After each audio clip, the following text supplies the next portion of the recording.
Политиката го уништи правосудството. Македонија има стручни кадри кои може да спроведат решителни реформи во судскиот систем, но тие се маргинализирани на сметка на функционери кои напредуваат според партиска подобност.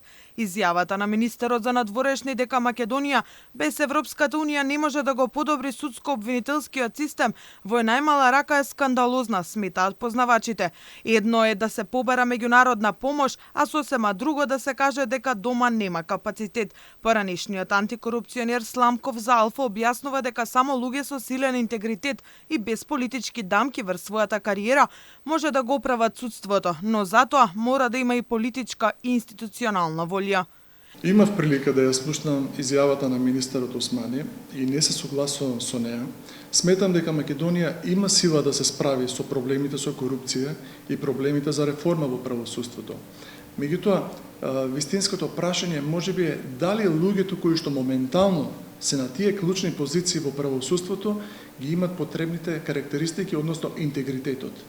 Интегритетот кој што значи честност, почитување на законите, кој што значи ставење на јавниот пред приватниот интерес, кој што значи отпорност на политички влијанија. На иста линија со Сламков е и поранешниот обвинител Војо Димовски. И тој смета дека изјавата на Османи е реална само ако се погледат моментално поставените лица на клучни позиции во правосудниот систем, а кои во минатото биле политички или партиски поврзувани. Имаме кадри способни и честни кои што можат да го направат тоа.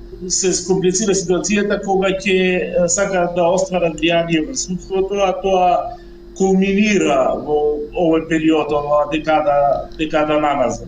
Значи, делумно му е точна тезата дека не може да се реформира судството со овдешни кадри, меѓутоа би додал јас дека не може да се реформира со кадрите кои политичките фактори ги инсталираат. Сламков посочува и од каде би требало да започнат реформите во правосудството. Политичарите да ги тргнат рацете и да ги остават судиите обвинителите независно и професионално да си ја вршат работата. Првата е судскиот совет. Изминативен месец-два имавме многу прилики да видиме настани што беа неубави за таа институција.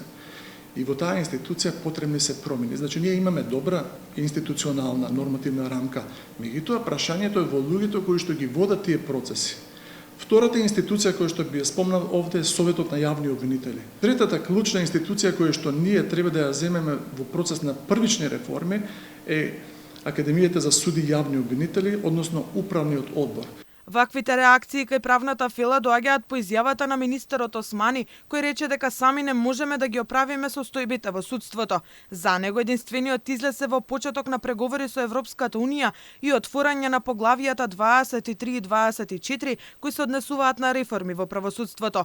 Ова беше реакција на сериозната порака од Соединетите Американски држави дека лидерите на Македонија треба да ги тргнат рацете од судството и да покажат силни и реални резултати во борба против корупцијата.